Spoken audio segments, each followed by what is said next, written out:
हाँ जी, नमस्कार। जय हिंद, जय भारत। मैं संजय महिला स्वागत व अभिनंदन करता हूँ अपने परिवार में। तो दोस्तों, आज की लाइव क्लास का पहला क्वेश्चन आपके सामने स्क्रीन पर ये रहा। तो दोस्तों, आज का पहला क्वेश्चन आपके सामने है कि भारत में पहली ट्रेन कब चली थी। दोस्तों, भारत में पहली ट्रेन कब चली थी, इसमें आपके सामने दोस्तों ऑप्शन है। ए में 1853, बी में आपके पास है 1858, स में आपके पास है 1984 और द में है दोस्तों आपके पास 1925। तो दोस्तों जल्दी से कमेंट करके बताओ इसका राइट आंसर क्या होगा। तो दोस्तों इसका जो राइट आंसर है वो आपका क्या होगा, तो याद रखना क्या होगा, 1853 होगा। दोस्तों हम बात करें कि भारत के अंदर पहली जो ट्रेन है वो कब चली थी, तो याद रखना 16 अप्रैल की बात है 1853। 16 अप्रैल 1853 याद रखना मुंबई से थाने के बीच चली थी। कहां से कहां तक चली थी, मुंबई से थाने के बीच ये चली थी। कितने किलोमीटर की दूरी इसने तय की थी, तो याद रखना 34 किलोमीटर की दूरी तय की थी, या अर्थात 21 मील की दूरी इसने क्या की थी, तय की थी। तो पहली ट्रेन है उसने 34 किलोमीटर या 21 मील की दूरी क्या की थी, तय की थी दोस्तों। उसके बाद हम बात करें कि भारत के अंदर वर्तमान के अंदर कितने रेलवे जोन है, तो भारत के अंदर वर्तमान में रेलवे जोनों की बात करें तो 18 रेलवे जोन है, और 18 रेलवे जोन में सबसे नवीनतम जो रेलवे जोन है दोस्तों वो आपका है Andhra Pradesh railway zone. Andhra Pradesh railway zone Bharat का 18वां व नवीनतम रेलवे जोन है। फिर याद करें कि दोस्तों अपने रेलवे बोर्ड की स्थापना कब हुई, रेलवे बोर्ड की स्थापना कब हुई, तो रेलवे बोर्ड की स्थापना कब होती है, 1905 के अंदर होती है। बात करें रेलवे का राष्ट्रीयकरण कब हुआ, तो राष्ट्रीयकरण याद रखना दोस्तों रेलवे का कब हुआ था, 1950 के अंदर रेलवे का क्या होता है दोस्तों, राष्ट्रीयकरण होता है। उसके बाद हम बात करें कि पहला रेलवे विश्वविद्यालय कहां पर है, पहला रेलवे विश्वविद्यालय कहां पर है, तो रेलवे विश्वविद्यालय दोस्तों पहला भारत के बड़ोदरा शहर में है। बड़ोदरा जो आपका गुजरात के अंदर पड़ता है, बड़ोदरा गुजरात के अंदर भारत का पहला रेलवे विश्वविद्यालय है। भारत का कौन सा राज्य रेलवे से नहीं जुड़ा है, तो रेलवे से नहीं जुड़ा है वो राज्य कौन सा है, तो वो आपका कौन सा होगा दोस्तों, आपका सिक्किम होगा। कौन सा होगा, सिक्किम होगा। बात करें दोस्तों वर्तमान रेल मंत्री कौन है, तो वर्तमान रेल मंत्री कौन है, तो वर्तमान रेल मंत्री हमारे कौन है, अश्विनी वैष्णव। कौन है, अश्विनी वैष्णव वर्तमान में हमारे रेल मंत्री। बात करें रेलवे के पहले अध्यक्ष कौन थे, रेलवे के पहले अध्यक्ष की बात करें तो दोस्तों वो आपके कौन थे, जॉन मंथाई। कौन थे, जॉन मंथाई रेलवे के पहले अध्यक्ष थे। पहले रेल मंत्री कौन थे, पहले रेल मंत्री कौन थे दोस्तों अपने, तो अपने पहले रेलवे मंत्री कौन थे, तो वो आपके कौन थे, आसिफ अली। कौन थे दोस्तों, आसिफ अली हमारे पहले रेलवे मंत्री। पहली महिला रेल मंत्री, तो पहली महिला रेल मंत्री पूछे तो वो आपकी कौन थी, ममता बनर्जी। ममता बनर्जी याद रखना, ममता बनर्जी वर्तमान समय के अंदर पश्चिमी बंगाल से तृणमूल कांग्रेस पार्टी से क्या बनी है, तृणमूल कांग्रेस पार्टी से आपकी क्या बनी है, सीएम बनी है। कौन सी बार बनी है, तो तीसरी बार बनी है। तो दोस्तों याद रखना कि भारत की पहली महिला रेल मंत्री कौन थी, ममता बनर्जी। पहले रेलवे के अध्यक्ष हमारे कौन थे, आसिफ अली। पहले अध्यक्ष कौन थे, जॉन मंथाई। वर्तमान रेल मंत्री कौन है, अश्विनी वैष्णव। याद रखना किस राज्य में रेलवे लाइन नहीं है, तो किसमें नहीं है, सिक्किम के अंदर। पहला रेलवे विश्वविद्यालय कहां पर, बड़ोदरा गुजरात। राष्ट्रीयकरण रेलवे का कब हुआ, 1950। रेलवे बोर्ड की स्थापना 1905। जोन कितने, 18। नवीनतम कौन सा है, आंध्र प्रदेश। कितने किलोमीटर चली थी पहली ट्रेन, तो 34 किलोमीटर या 21 मील की दूरी तय की थी। 16 अप्रैल 1853 में मुंबई से थाने के बीच ये ट्रेन चली थी। फिर दोस्तों बात करें कि हमारी सबसे ज्यादा दूरी तय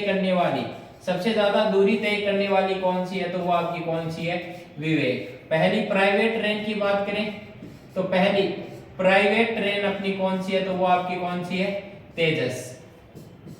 वो आपकी कौन सी है, तेजस हमारी पहली प्राइवेट ट्रेन है दोस्तों। बात करें कि सबसे तेज चलने वाली कौन सी है, तो सबसे तेज कौन सी चलती है दोस्तों, तो वो चलती है आपकी ट्रेन 18। ट्रेन 18 सबसे तेज चलने वाली आपकी क्या है, ट्रेन है। तो दोस्तों याद रह जाएगा ये 1853 में पहले चली थी।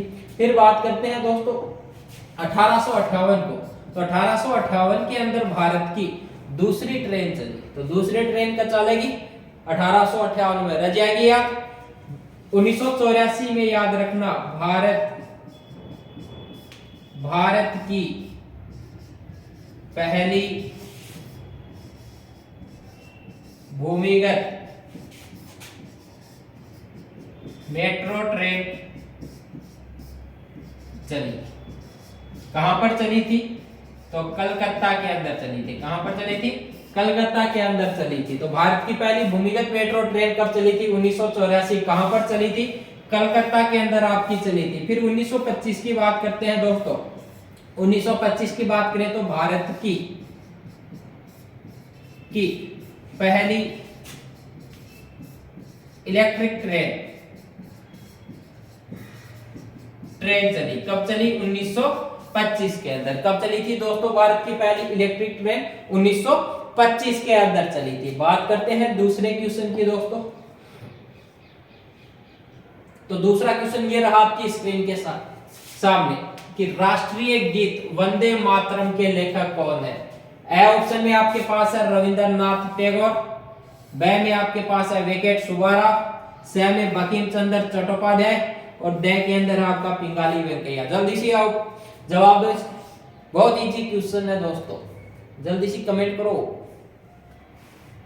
अरे ओ मत गलत कर दियो, ओ गलत कर देगा तो समझ लियो धरती पर बोझ ही हो।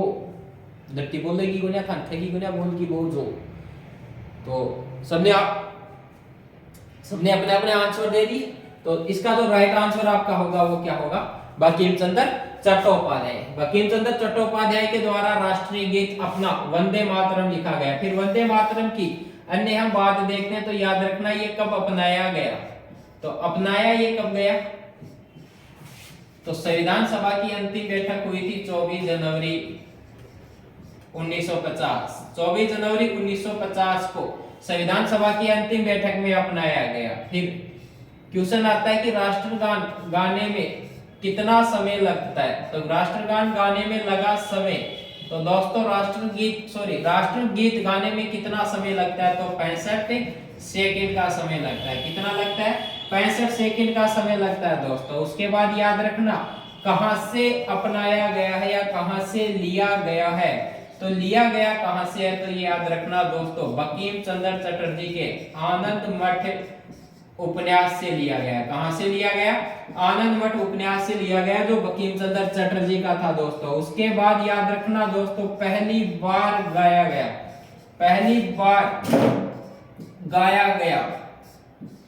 तो पहली बार गाया जाएगा 1896 के अंदर। कहां पर, तो वो हुआ था राष्ट्रीय कांग्रेस के कलकत्ता अधिवेशन में। राष्ट्रीय कांग्रेस के कलकत्ता अधिवेशन के अंदर पहली बार आपका क्या गाया गया था, राष्ट्रगीत। और इसकी अध्यक्षता किसने की थी, तो इसकी अध्यक्षता की जाएगी रहमतुल्लाह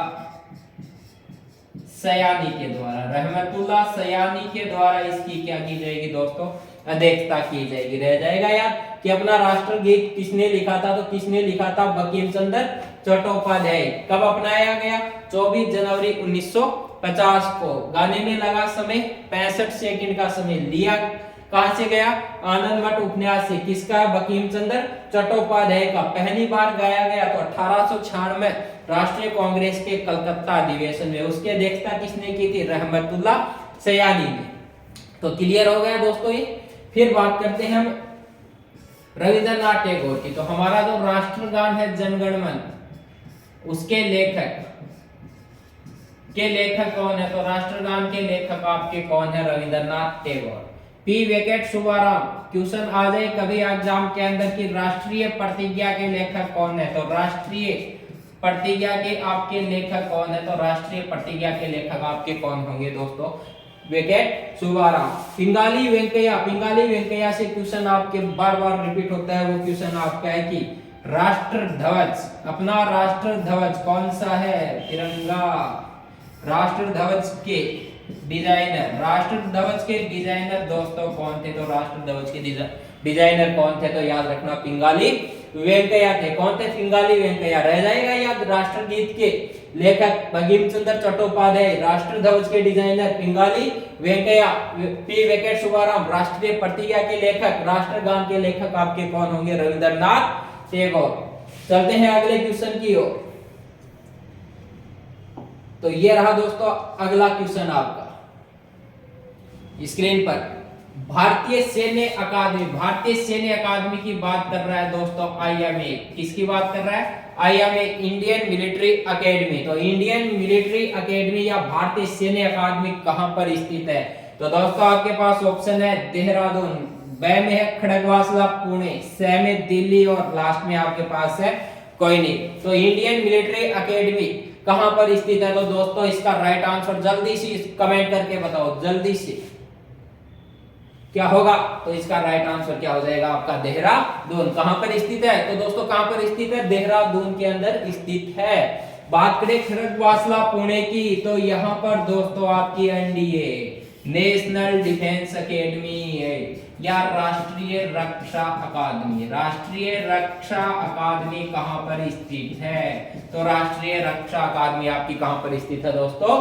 खड़गवासला पुणे, महाराष्ट्र के अंदर। दिल्ली की बात करें दोस्तों, तो दिल्ली के अंदर याद रखना आपकी आर्मी का हेडक्वार्टर कहां पर है दोस्तों? दिल्ली के अंदर। क्वेश्चन आ जाए नेवी का हेडक्वार्टर कहां पर है? तो कहां पर होगा? दिल्ली के अंदर। आ जाए कि वायुसेना का हेडक्वार्टर कहां पर है दोस्तों? तो वायुसेना का हेडक्वार्टर भी आपका कहां पर है दोस्तों? दिल्ली के अंदर। क्वेश्चन आ जाए DRDO defence research development organisation का हेडक्वार्टर कहां पर है? तो कहां पर है दोस्तों? तो याद रखना इसका हेडक्वार्टर भी कहां पर है दोस्तों? दिल्ली के अंदर। रह जाएगा याद कि भारतीय सैन्य अकादमी, इंडियन मिलिट्री एकेडमी कहां पर है? तो देहरादून के अंदर। एनडीए नेशनल डिफेंस एकेडमी, राष्ट्रीय रक्षा अकादमी कहां पर है? खड़गवासला पुणे, महाराष्ट्र। आर्मी, नेवी, वायुसेना, डीआरडीओ का हेडक्वार्टर कहां पर है? तो कहां पर है दोस्तों? याद रखना कहां पर है? दिल्ली के अंदर। डीआरडीओ की बात करें, स्थापना याद रख लेना थोड़ी सी, कब हुई थी? 1958 में, जिस समय नासा की स्थापना हुई थी। नासा के साथ ही भारत के अंदर किसकी स्थापना हुई थी? डीआरडीओ की स्थापना हुई थी। यह हमारा तीसरा क्वेश्चन पूरा हुआ। चलते हैं चौथे क्वेश्चन की ओर। यह रहा दोस्तों आपके सामने चौथा क्वेश्चन कि भारत की पहली मुस्लिम महिला शासिका कौन थी? भारत की पहली मुस्लिम महिला पूछ ले या दिल्ली सल्तनत की पूछ ले, यहां पर दे सकता है अगला दिल्ली सल्तनत। ध्यान से देख लेना, दिल्ली सल्तनत भी दे सकता है कि पहली मुस्लिम महिला शासिका कौन थी। आपके पास ऑप्शन है नूरजहां, मुमताज, रजिया सुल्तान और सलीमा बेगम। जल्दी से आंसर दो फटाफट। नूरजहां, मुमताज, रजिया सुल्तान, सलीमा बेगम। जल्दी आंसर। बिल्कुल सही आंसर आपका कौन सही होगी? रजिया सुल्तान भारत की पहली मुस्लिम महिला शासिका या दिल्ली सल्तनत की पहली मुस्लिम महिला शासिका कौन थी? तो दोस्तों बिल्कुल राइट आंसर आपका क्या होगा? रजिया सुल्तान। रजिया सुल्तान की बात करें दोस्तों तो याद रखना रजिया सुल्तान 1236 से लेकर 40 तक दिल्ली के अंदर शासन किया था। किसकी पुत्री थी? तो इनके पिता का नाम क्या था दोस्तों? पिता का नाम था इल्तुतमिश। पिता का नाम क्या था? इल्तुतमिश था। याद रखना इल्तुतमिश 1231 ग्वालियर अभियान पर गए थे और ग्वालियर अभियान के समय इन्होंने अपना उत्तराधिकारी किसको बनाया था? तो अपना उत्तराधिकारी किसको बनाता है ये दोस्तों? याद रखना रजिया को। अपना उत्तराधिकारी ग्वालियर अभियान के बाद किसको बनाता है? रजिया सुल्तान को। हुआ क्या था? ग्वालियर अभियान के दौरान इनकी तबीयत काफी खराब हो गई थी, मरने वाली हालत हो गई थी।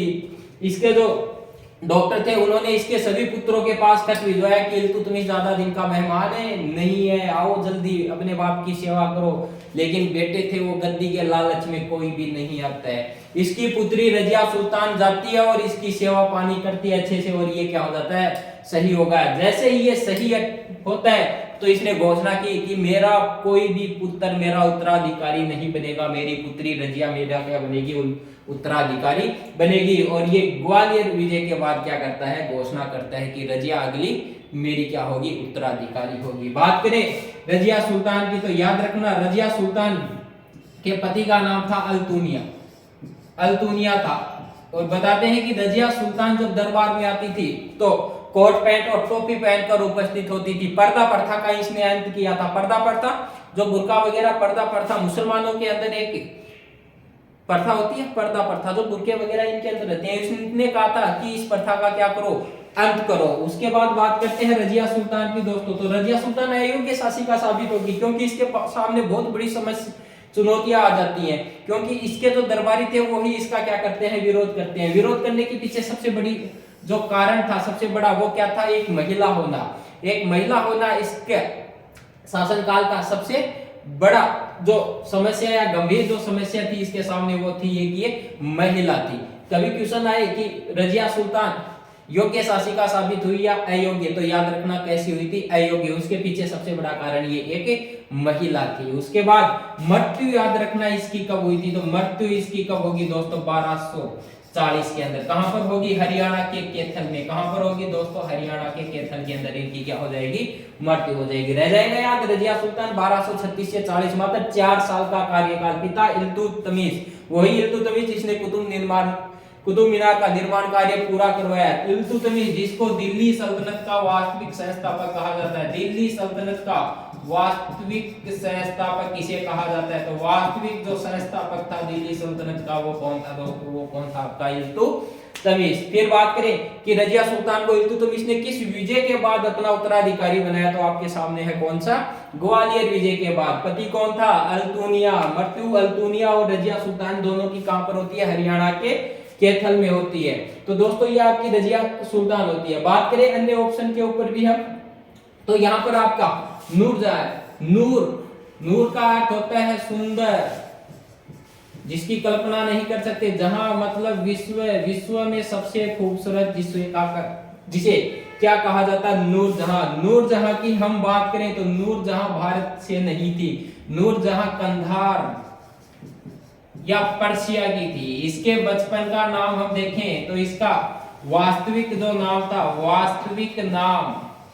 वास्तविक जो नाम था वो था दोस्तों मेहरुन्निसा। क्या था, मेहरुन्निसा इसका क्या था, वास्तविक नाम था। फिर उसके बाद देखें कि मेहरुन्निसा को नूरजहां की उपाधि किसने दी थी, तो किसने दी थी, जहांगीर के द्वारा। याद रखना इसकी उपाधि कौन सी थी, तो उपाधि इसको जहांगीर द्वारा दी गई थी, बादशाह बेगम की। इसकी बादशाह बेगम।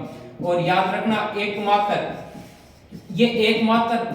मुगल कालीन महिला थी, एकमात्र मुगल कालीन महिला थी जिसे क्या दी गई थी, बादशाह बेगम की क्या दी गई थी, उपाधि दी गई थी। उसके बाद बात करें इसकी माता का नाम, माता किसकी थी, अस्मत बेगम। क्या थी दोस्तों, अस्मत बेगम। और अस्मत बेगम की हम बात करें तो दोस्तों याद रखना भारत में इत्र का आविष्कार किसने किया, इत्र का आविष्कार। तो याद रखना कभी क्वेश्चन आ जाए, भारत में इत्र का आविष्कार किसने किया था, अस्मत बेगम। कौन थी, नूरजहां की माता। तो नूरजहां की माता द्वारा, अस्मत बेगम द्वारा भारत में क्या किया गया था, इत्र का आविष्कार किया गया था दोस्तों। उसके बाद अगले ऑप्शन की हम बात करें, अगले ऑप्शन के अंदर आपके पास है मुमताज। तो मुमताज याद रखना दोस्तों आगरा की रहने वाली थी। कहां की रहने वाली थी, आगरा की रहने वाली थी। और बताते हैं कि मुमताज और मुमताज की जो याद रखना शाहजहां, इन दोनों की प्रेम कहानी विश्व के अंदर प्रसिद्ध मानी जाती है। बताते हैं कि जब शाहजहां की आयु थी मात्र 14 वर्ष और मुमताज की आयु थी 15 वर्ष। और बताते हैं कि मुमताज अपनी दोस्तों के साथ बगीचे के अंदर घूमने के लिए जाती थी और वहीं पर शाहजहां इसको पहली बार देखता है और पहली बार देखते ही 420 का झटका आता है, क्योंकि वो कहते हैं ना कि खुले बाल, काली साड़ी और होठों पर लाल लिपस्टिक और लोंडा बर्बाद। वही हुआ था इसके साथ भी, शाहजहां के साथ पहली नजर का प्यार था ये। फिर बताते हैं कि मुमताज महल को शाहजहां शादी का ऑफर देता है। कुछ इतिहासकार तो बताते हैं कि मुमताज का पहले शादी भी हो गई थी, शादी के बाद इनका एक पुत्र भी था। उसके बाद शाहजहां इससे क्या करता है, विवाह करता है। और मुमताज की हम बात करें तो मुमताज का जो वास्तविक नाम था वो था दोस्तों अर्जुमंद बानो बेगम। अर्जुमंद बानो बेगम क्या था, इसका वास्तविक नाम था दोस्तों। शाहजहां और मुमताज प्यार की निशानी तो लोग ऐसे बताते ही हैं, आप अंदाजा लगा लो। शादी के बाद ये 18 वर्ष जिंदा रही थी और 18 वर्ष में से 10 वर्ष तो ये गर्भवती रही थी। इसकी मृत्यु बताते हैं कि 14वीं जो संतान थी उस संतान को जन्म देते समय इसकी क्या होती है, मृत्यु होती है। तो प्यार ये होता है 14 संतान बैक टू बैक, अपने वाले हम दो हमारे दो, ये 14 प्यार ये होता है। और कुछ इतिहासकार तो ये बताते हैं कि ये बिल्कुल गलत है, मुमताज और शाहजहां कोई प्रेम कहानी थी नहीं। कुछ इतिहासकार बताते हैं कि मुमताज थी, वो मुमताज शाहजहां की चौथी बेगम थी। इससे पहले शाहजहां ने 3 शादियां की थी और 3 शादियां इसके बाद। इतिहासकार बताते हैं कि यदि शाहजहां मुमताज से बहुत ज्यादा प्यार करता तो 3 शादियां बाद में क्यों करता। बात करें 7 जो इसकी पत्नियां थी, बेगम थी, उनमें सबसे खूबसूरत भी मुमताज नहीं थी। तो बताते हैं कि प्रेम कहानी है ये इनकी गलत है। फिर कुछ इतिहासकार बताते हैं कि मुमताज यदि मुमताज से प्रेम करता था तो शाहजहां अपने दरबार में 8000 रखेल क्यों रखता था। बताते हैं इतिहासकार बर्नियर बताता है कि शाहजहां की सबसे बड़ी कमजोरी थी, वो क्या थी, औरत थी। क्या थी, औरत थी। और इतिहासकार मचुनी कहता है कि शाहजहां अपने जीवन में एक ही काम सही करता था, वो खूबसूरत महिलाओं को चुनना। अपने जीवन में और कोई भी काम इसने सही नहीं किया था। कुछ इतिहासकार तो ये यहां तक बताते हैं कि मुमताज की मृत्यु होने के बाद, इसकी जब मृत्यु हो जाती है तो इसकी जो बहन थी उस बहन के साथ ये क्या कर लेता है, विवाह कर लेता है। कुछ इतिहासकार बताते हैं कि शाहजहां था, उसका अपनी पुत्री जो जहांआरा बताते हैं शाहजहां के अंतिम दिनों में एकमात्र सहारा थी। और बताते हैं कि जहांआरा और शाहजहां के बीच भी क्या थे, संबंध थे। जब पता चलता है दोस्तों, जब इस बात का पता चलता है तब ये क्या करता है, मौलवियों को बुलाता है और मौलवी को बोलने के लिए बोलता है कि आप सभा के अंदर बोलो कि माली द्वारा उगाए गए पेड़ पर जो भी फल लगते हैं उन फल को माली को खाने का पूरा पूरा अधिकार है। तो ये था दोस्तों आपका कौन, शाहजहां। उसके बाद दोस्तों बात करें हम सलीमा बेगम की। सलीमा बेगम, तो सलीमा बेगम कौन थी, तो ये थी आपकी बैराम खान की पत्नी। बैराम खान की पत्नी। अब क्वेश्चन आता है कि बैराम खान कौन था, तो बैराम खान दोस्तों कौन था, तो ये अकबर का गुरु बोल दो या संरक्षक बोल दो, एक ही बात है। और दोस्तों याद रखना, जब अकबर की अल्प आयु के अंदर राज्याभिषेक होता है, मात्र 13 वर्ष 4 माह का था, उस टाइम पर इसका राज्याभिषेक होता है। उस टाइम पर इसको बाह्य और आंतरिक जो इसकी चुनौतियां थी उनसे बचाया, जो इसके दुश्मन थे उनसे बचाने का काम कौन करता है, बैराम खान करता है। लेकिन होता क्या है दोस्तों, जैसे जैसे अकबर बड़ा होता है तो बैराम खान के ऊपर क्या करता है, आरोप लगाता है झूठे, और बैराम खान महल छोड़कर चला जाता है, वापस बुलाता है और उसके बाद बैराम खान की हत्या करके और इसकी जो पत्नी थी सलीमा बेगम उससे क्या कर लेता है, विवाह। सलीमा बेगम और बैराम खान का पुत्र था अब्दुल रहीम खान खाना, उसका स्वयं संरक्षक बन जाता है। तो अकबर इतिहास का एकमात्र बादशाह था जिसने अपने गुरु को मारकर उसकी पत्नी के साथ क्या किया, विवाह किया। तो सलीमा बेगम कौन थी, बैराम खान की पत्नी या अकबर की पत्नी भी बोल सकते हो, कोई बड़ी बात नहीं। अगला क्वेश्चन ये रहा आपके सामने, इसी कर दूं। हाँ, भारत के पहले गवर्नर जनरल कौन थे, तो दोस्तों भारत के पहले गवर्नर जनरल कौन थे, Robert Clive, Canning, Lord William Bentinck और लॉर्ड माउंटबेटन। तो जल्दी से ऑप्शन को आपके सामने, जल्दी से आंसर बता दो, जल्दी से कौन सा होगा, आधा 3 नंबर, वेरी गुड। फोन पे 5 रुपया करोगी, तो लॉर्ड विलियम बेंटिक इसका बिल्कुल राइट आंसर होगा। बाकी हमारे पास जो ऑप्शन है उसके ऊपर भी चर्चा कर लेते हैं दोस्तों। रॉबर्ट क्लाइव, ये दोस्तों बंगाल का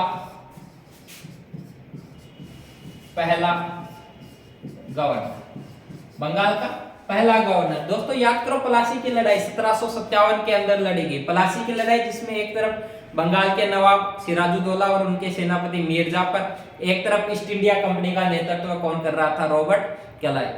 दोनों के बीच युद्ध होता है। तो आपको पता ही है दोस्तों, जो सिराजुद्दौला का सेनापति था मीर जाफर, उसने पहले ही क्या कर ली थी, संधि कर ली थी, किससे, रॉबर्ट क्लाइव से। और जब युद्ध शुरू होता है तो दोस्तों क्या करता है मीर जाफर, अपनी जो सेना थी उसको बोलता है कि आप किसके सामने आत्मसमर्पण कर दो, रॉबर्ट क्लाइव के। दोस्तों उस टाइम का यदि आप दृश्य देखोगे तो आपको यकीन नहीं होगा कि रॉबर्ट क्लाइव जीत जाता है या जीत जाएगा, क्योंकि रॉबर्ट क्लाइव के पास मात्र 300 सैनिक थे और एक तरफ बहुत बड़ी सेना 18 से 20 हजार की सेना किसके पास थी, मीर जाफर के पास। लेकिन मीर जाफर के कहने पर जो सिराजुद्दौला के सैनिक थे उन्होंने मात्र 40 मिनट के अंदर क्या कर दिया था, रॉबर्ट क्लाइव के समक्ष आत्मसमर्पण कर दिया था। उसके बाद रॉबर्ट क्लाइव बंगाल का पहला गवर्नर बनता और मीर जाफर को बंगाल का नवाब बनाया जाता है। रॉबर्ट क्लाइव जब युद्ध जीतता है तो दोस्तों जब ये ब्रिटेन वापस जाता है, ब्रिटेन की पार्लियामेंट में जैसे उपस्थित हुआ तो अपने साथ 900 जहाज लेकर जाता है और उन जहाजों में क्या था आप सोच भी नहीं सकते, 900 जहाज सोने और चांदी से भरे हुए थे। जब ब्रिटिश पीएम ने कहा कि इन जहाजों के अंदर क्या है तो इसने कहा कि सोना और चांदी है, तो इन्होंने कहा कि पूरे भारत में इतना सोना चांदी, इसने कहा नहीं ये तो बंगाल से है, पूरे भारत में तो पता नहीं कितना सोना चांदी है। तो दोस्तों ये देखो 1947 तक अंग्रेजों ने भारत को रेगुलर लूटते रहे और सबसे ज्यादा तो ये देखो 900 जहाज, आप अंदाजा लगा लो कि 900 जहाज सोने चांदी से भरकर ले गया था रॉबर्ट क्लाइव। तो ये था आपका रॉबर्ट क्लाइव। कैनिंग की बात करें तो कैनिंग दोस्तों याद रखना, एक तो 1857 की आपकी क्रांति हुई थी, उस क्रांति के समय अपने भारत का गवर्नर जनरल कौन था, गवर्नर जनरल कौन था, तो वो कौन था, कैनिंग। फिर बात करें हम, याद रखना कि भारत का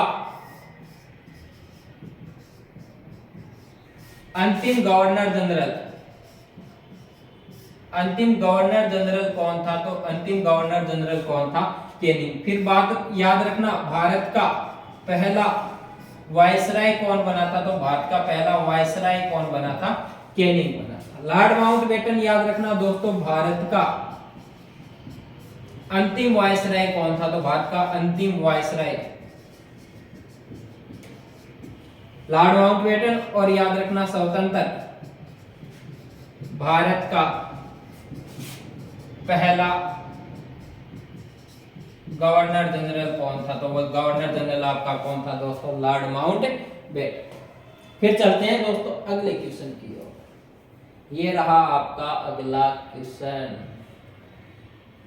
आ जाओ भाई जल्दी से। भारत का सबसे लंबा बांध, भारत का सबसे लंबा बांध कौन सा है? ऑप्शन आपके पास भाखड़ा नागल बांध, दूसरा ऑप्शन आपके पास टिहरी बांध, में फरका बांध और लास्ट में आपके पास कौन सा है, तो कौन सा है, हीराकुंड बांध। तो राइट आंसर इसका क्या होगा, जल्दी से उत्तर।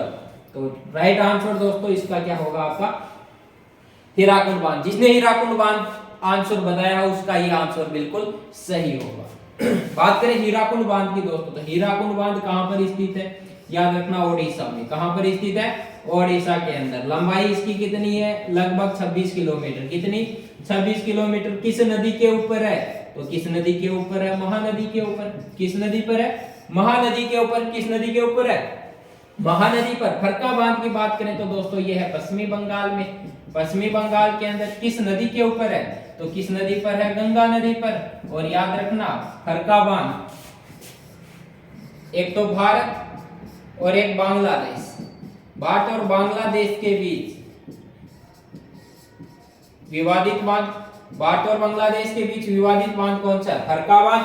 बात करें टिहरी बांध की, तो टिहरी बांध भारत के किस राज्य में है, उत्तराखंड के अंदर। किस नदी पर है, तो गंगा नदी के ऊपर। गंगा की सहायक आएगी बिलांगना नदी, वहां पर टिहरी बांध बना। और टिहरी बांध याद रखना भारत का सबसे ऊंचा बांध, भारत का सबसे ऊंचा बांध। सबसे ऊंचा बांध कौन सा है, तो भारत का सबसे ऊंचा बांध कौन सा, टिहरी बांध। भारत का पर्यावरण विवादित बांध कौन सा, तो टिहरी बांध। कहां पर है, उत्तराखंड। किस नदी के ऊपर है, गंगा नदी के ऊपर। बात करें भाखड़ा नागल बांध की, तो भाखड़ा नागल बांध याद रखना दोस्तों सतलज नदी पे।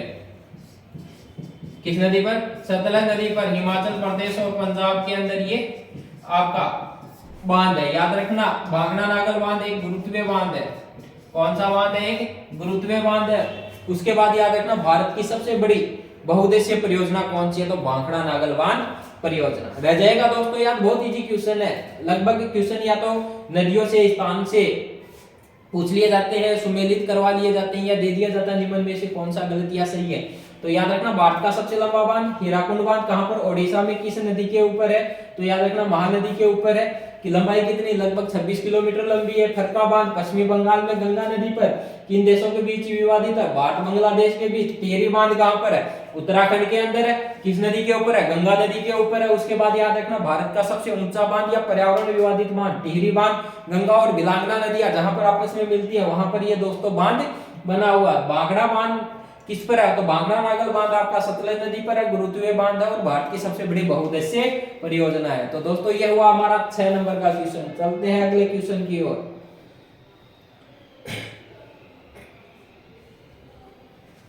तो ये रहा क्वेश्चन, सबसे लंबी तट रेखा वाला राज्य कौन सा। बिल्कुल इजी क्वेश्चन है दोस्तों, आपके सामने ऑप्शन है गुजरात, गोवा, आंध्र प्रदेश और पश्चिम बंगाल। जल्दी से कमेंट ठोको भाई, ठोको ठोको जल्दी ठोको।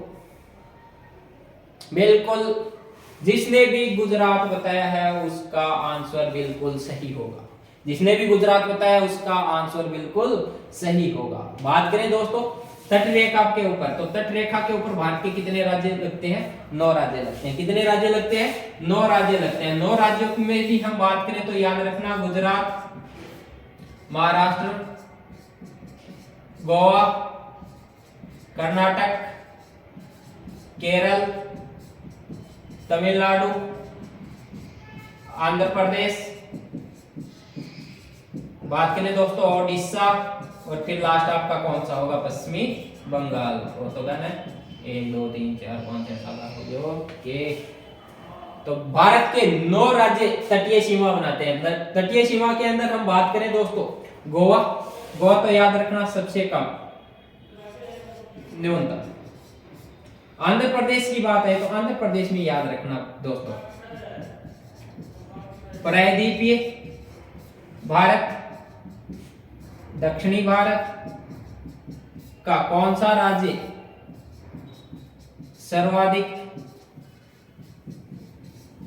तटीय सीमा बनाता है, तो कौन सा बनाता है दोस्तों, याद रखना कौन सा बनाएगा, आंध्र प्रदेश। प्रायद्वीपीय भारत या दक्षिण भारत का कौन सा राज्य सर्वाधिक सीमा बनाता है, आंध्र प्रदेश। पश्चिमी बंगाल याद रखना तटीय और जलीय तटीय या स्थलीय दोनों सीमा बनाता है। गुजरात है एक तो आपका दोस्तों और एक पश्चिमी बंगाल, ये जल प्लस स्थल दोनों सीमा बनाते हैं। तो गुजरात और पश्चिमी बंगाल दोस्तों जल और स्थल दोनों क्या बनाएंगे, सीमा बनाएंगे। रह जाएगा यार सबसे लंबी तटीय रेखा बनाने वाला राज्य कौन सा है, तो कौन सा है, गुजरात। सबसे कम गोवा। प्रायद्वीपीय भारत या दक्षिणी भारत का कौन सा, आंध्र प्रदेश।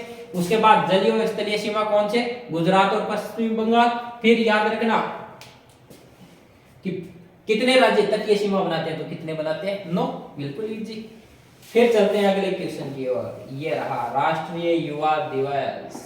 तो राष्ट्रीय युवा दिवस दोस्तों बात करें राष्ट्रीय युवा दिवस, तो राष्ट्रीय युवा दिवस कब मनाया जाता है, राष्ट्रीय युवा दिवस 4 जनवरी, 12 जनवरी, 4 फरवरी और 12 अगस्त।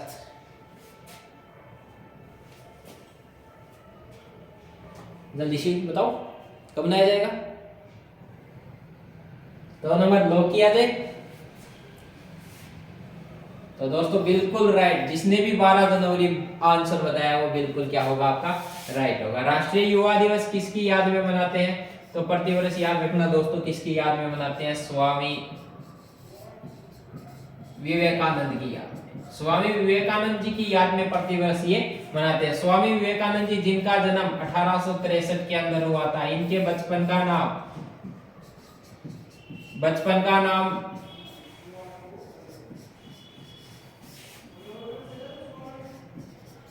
नरेंद्र नाथ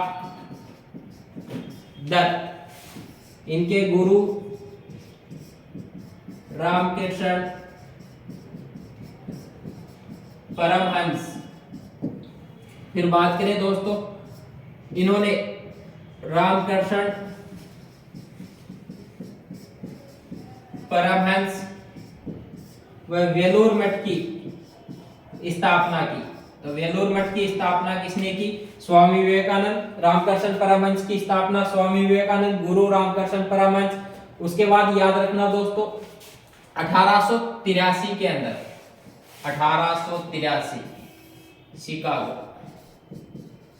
शिकागो विश्व धर्म सम्मेलन में भाग लिया। तो विश्व धर्म सम्मेलन में भाग कब लेते हैं? 1883 को। याद रखना 1985 के बाद प्रतिवर्ष 12 जनवरी को क्या मनाया जाता है? आपका राष्ट्रीय युवा दिवस। विकसित भारत, विकसित युवा। तो याद रखना स्वामी विवेकानंद के बारे में रविंद्रनाथ टैगोर ने कहा था कि जहां तक आपको भारत को समझना है तो आपको पहले स्वामी विवेकानंद को पढ़ना चाहिए। जैसे ही आप स्वामी विवेकानंद को पढ़ोगे आप पूरे भारत को समझ जाओगे। इन्होंने कहा था उठो जागो और तब तक मत रुको जब तक लक्ष्य को प्राप्त नहीं कर लेते। 4 जनवरी को दोस्तों याद रखना कौन सा दिवस आता है? लुईस ब्रेल दिवस। लुईस ब्रेल दिवस कब आता है? तो दोस्तों लुईस ब्रेल दिवस कब आता है? 4 जनवरी को। 4 फरवरी की बात करें तो इस दिन आता है कैंसर दिवस। विश्व कैंसर दिवस प्रतिवर्ष कब आता है? तो कब आता है? 4 फरवरी को। और विश्व युवा दिवस कब मनाते हैं? तो विश्व युवा दिवस दोस्तों कब मनाते हैं? तो विश्व युवा दिवस मनाया जाता है आपका 12 अगस्त। रह जाएगा यार राष्ट्रीय युवा दिवस कब मनाते हैं? 12 जनवरी को। किसकी याद में? स्वामी विवेकानंद जी की याद में। 1883 विश्व धर्म सम्मेलन शिकागो में हुआ। स्वामी जी ने भाग लिया। बचपन का नाम नरेंद्र नाथ दत्त। इनके दोस्त कौन थे? दोस्त लंगोटियो यार, खेतड़ी महाराजा अजीत सिंह, जिन्होंने इन्हें किसकी उपाधि दी थी? स्वामी की उपाधि दी थी और पगड़ी दी थी। इनकी पहली मुलाकात होती है नक्की झील माउंट आबू सिरोही के अंदर। और तब बताते हैं कि स्वामी विवेकानंद अपने पूरे बाल कटवाए हुए थे। तब इनको तेज धूप के अंदर खेतड़ी महाराजा अजीत सिंह ने लिया। तो तेज धूप से बचने के लिए इनको क्या करते हैं? सबसे पहले पगड़ी देते हैं कि आपको ये बहुत सहायता करेगी तेज धूप से। तो दोस्तों ये कौन थे? इनके दोस्त थे। विश्व धर्म सम्मेलन में भाग लेने के लिए जाते हैं। तब बताते हैं कि स्वामी विवेकानंद जी को टिकट और प्लेन तक छोड़ने कौन गया था?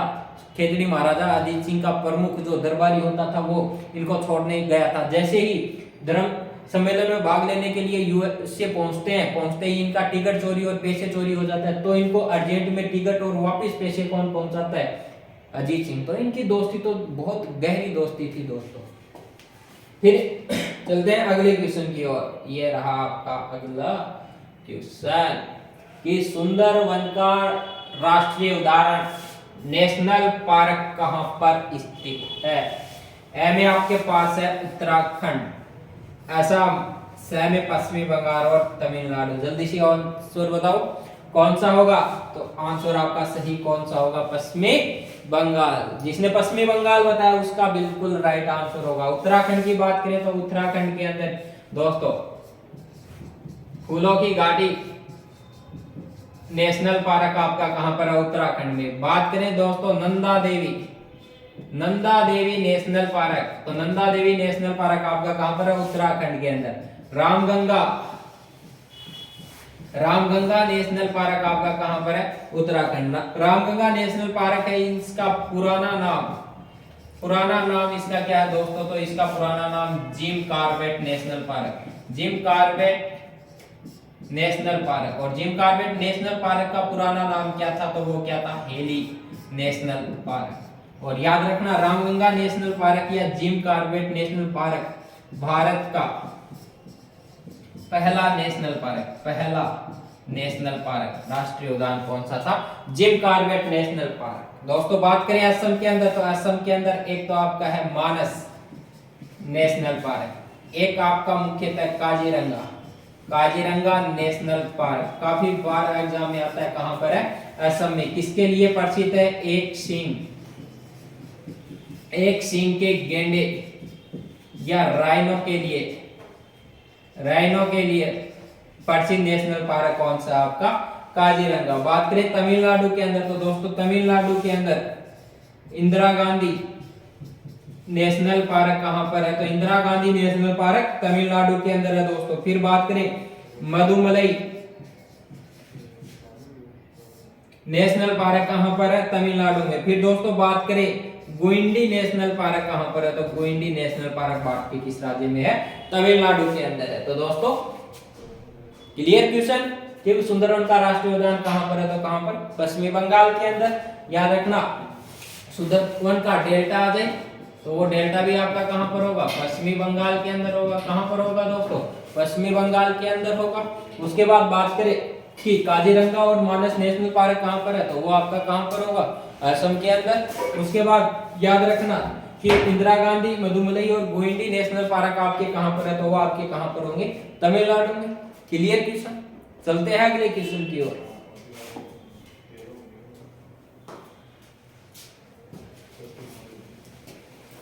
ये रहा अगला क्वेश्चन कि भाभा परमाणु अनुसंधान केंद्र कहां पर स्थित है। भाभा परमाणु अनुसंधान केंद्र कहां पर स्थित है, तो दोस्तों आपके सामने ऑप्शन है ट्रामे महाराष्ट्र, कटक, शिमला और नासिक पुणे महाराष्ट्र। तो दोस्तों ट्रामे महाराष्ट्र इसका बिल्कुल राइट आंसर होगा। जिसने भी ट्रामे महाराष्ट्र बताया है वो इसका बिल्कुल राइट आंसर होगा। उसके बाद हम बात करें दोस्तों, अलग ऑप्शन है जो आपके कटक है ओडिशा के अंदर, कटक ओडिशा। यहां पर आपका क्या है, राष्ट्रीय चावल अनुसंधान केंद्र। राष्ट्रीय चावल अनुसंधान केंद्र आपका कहां पर है, तो दोस्तों कहां पर है, कटक ओडिशा। कटक है वो किस नदी के ऊपर स्थित है, तो महानदी पर, महानदी पर स्थित है। कटक शहर किस नदी पर है, महानदी के ऊपर स्थित है। शिमला की बात करें तो दोस्तों याद रखना राष्ट्रीय आलू अनुसंधान केंद्र, राष्ट्रीय आलू अनुसंधान केंद्र, अनुसंधान केंद्र आपका कहां पर है, तो कहां पर है दोस्तों, आपका शिमला के अंदर होगा। नासिक पुणे के अंदर याद रखना दोस्तों, जो नोटों की छपाई होती है, छपाई, नोटों की छपाई कौन करता है, RBI, reserve bank of India, जिसको बैंकों का बैंक कहा जाता है। बैंकों का बैंक आरबीआई द्वारा की जाती है और ये हेडक्वार्टर इसका कहां पर है, तो याद रखना कहां पर है दोस्तों, नासिक पुणे के अंदर। तो क्वेश्चन क्लियर कि भाभा परमाणु अनुसंधान केंद्र कहां पर है आपका, तो कहां पर होगा, ट्राम्बे महाराष्ट्र के अंदर। कटक ओडिशा याद रखना राष्ट्रीय चावल अनुसंधान केंद्र आपका कहां पर होगा, कटक ओडिशा। कटक ओडिशा किस नदी के ऊपर बसा हुआ, तो याद रखना महानदी के ऊपर। उसके बाद राष्ट्रीय आलू अनुसंधान केंद्र, राष्ट्रीय आलू अनुसंधान केंद्र आपका कहां पर होगा, शिमला के अंदर। और नोटों की छपाई आपकी कहां से पर होती है, तो कहां पर होती है, नासिक पुणे। और नोटों की छपाई कौन करता है, आरबीआई करता है, बैंकों का बैंक। याद रखना 1 रुपए का नोट, जो आपका 1 रुपए का नोट होता है, वो याद रखना आपका वित्त मंत्रालय जारी करता है। कौन करता है, वित्त मंत्रालय। और इसके ऊपर वित्त जो सचिव होता है, वित्त सचिव के क्या होते हैं, हस्ताक्षर होते हैं। उस पर क्या होते हैं, आपके वित्त सचिव के क्या होते हैं, हस्ताक्षर होते हैं।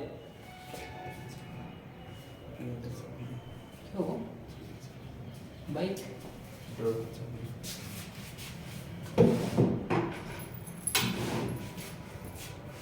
सब चलो, तो ये सही हुआ, राइट। फिर आगे देखते हैं, ये रहा आपके सामने कि शांति निकेतन की स्थापना किसके द्वारा की गई। तो शांति निकेतन की स्थापना किसके द्वारा की, ए में हेनरी ड्यूनेट, बी में आचार्य विनोबा भावे, स में पाणिनि और द के अंदर आपका मदर टेरेसा। तो दोस्तों जल्दी से बताओ इसका राइट आंसर क्या होगा। तो दोस्तों इसका जो राइट आंसर आपका होगा कि शांति निकेतन की स्थापना किसके द्वारा की गई। तो दोस्तों इसके अंदर इनमें से ये कोई सा नहीं होगा, जो राइट इसका आंसर होगा वो होगा आपका रविंद्रनाथ टैगोर। रविंद्रनाथ टैगोर के द्वारा शांति निकेतन या विश्व भारती की स्थापना की गई। विश्व भारती की स्थापना या शांति निकेतन की स्थापना किसने की थी, रविंद्रनाथ टैगोर के।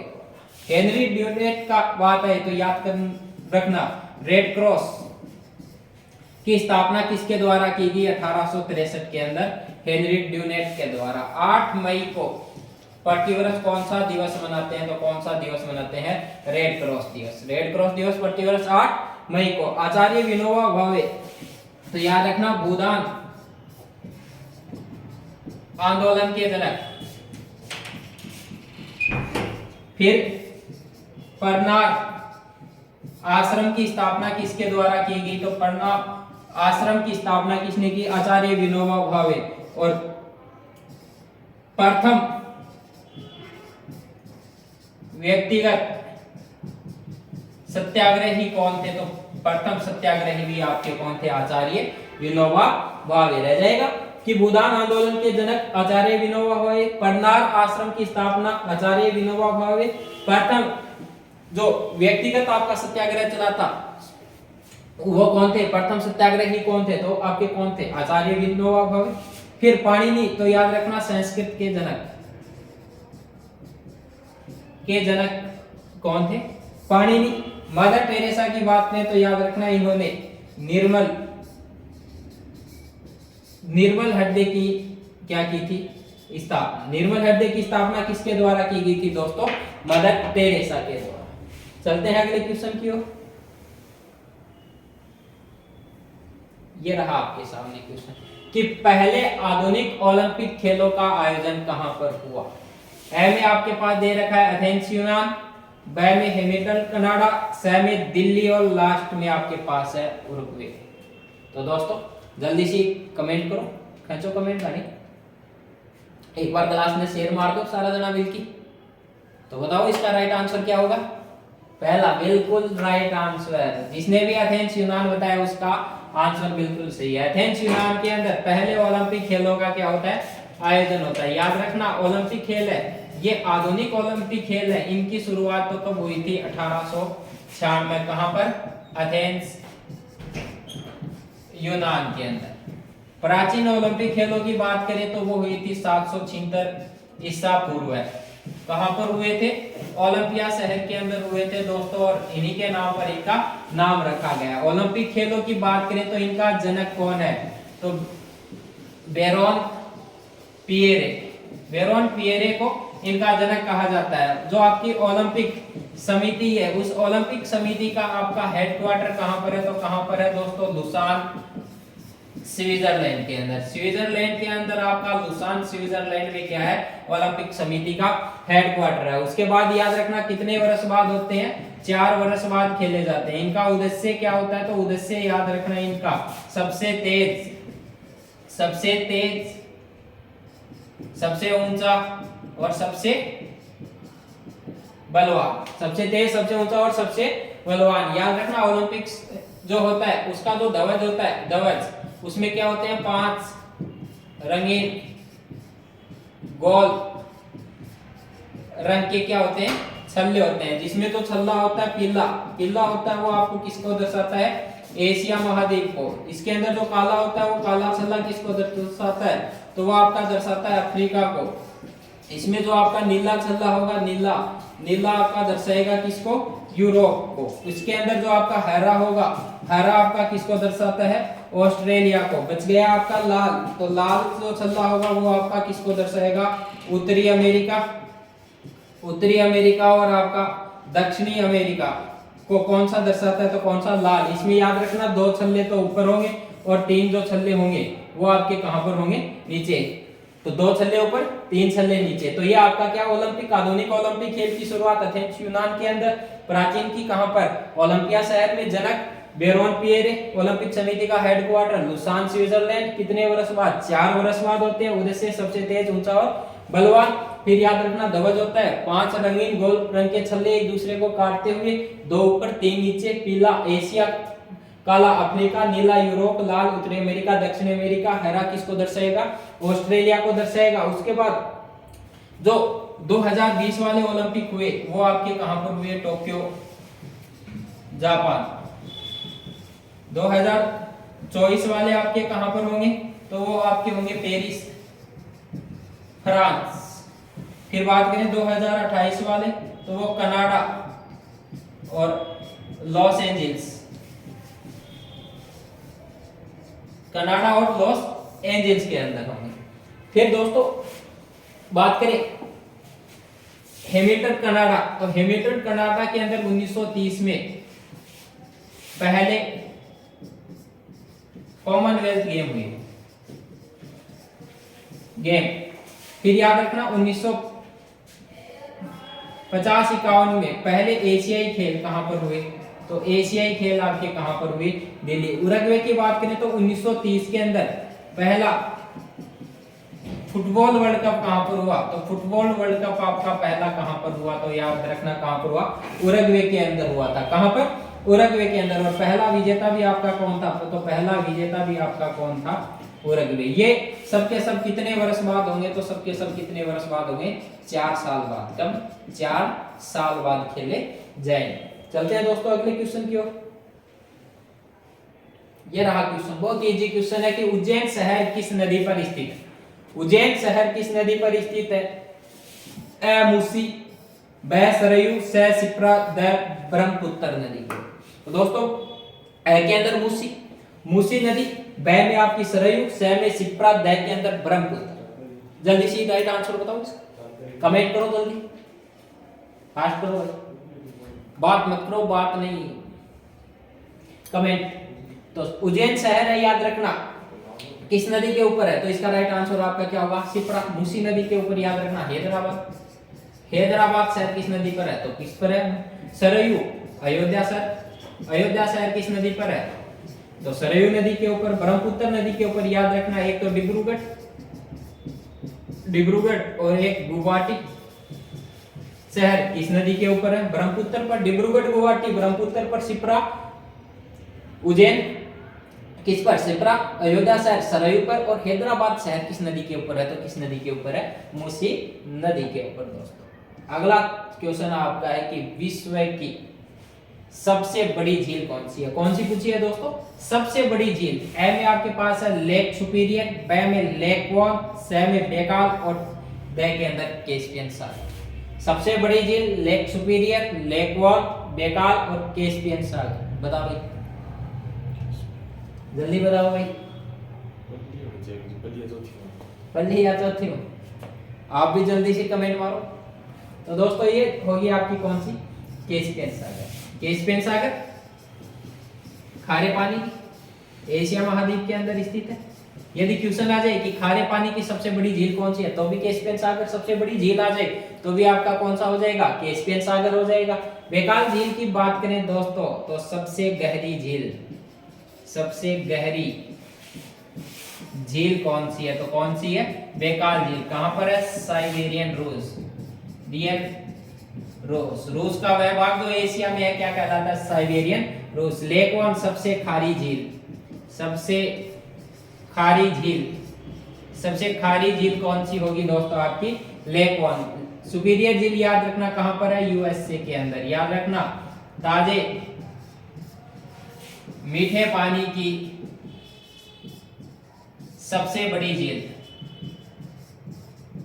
बड़ी झील कौन सी है? तो ताजा मीठे पानी की सबसे बड़ी झील कौन सी होगी? आपकी लेक सुपीरियर। रह जाएगा यार कि सबसे बड़ी झील कैस्पियन सागर। कैसी? खारे पानी की क्वेश्चन आ जाए, खारे पानी की सबसे बड़ी झील कैस्पियन सागर। कहां पर? एशिया महाद्वीप में। सबसे गहरी झील कौन सी? बेकाल झील। कहां पर? साइबेरियन रूस के अंदर। साइबेरियन रूस, रूस का वह भाग जो एशिया के अंदर स्थित है।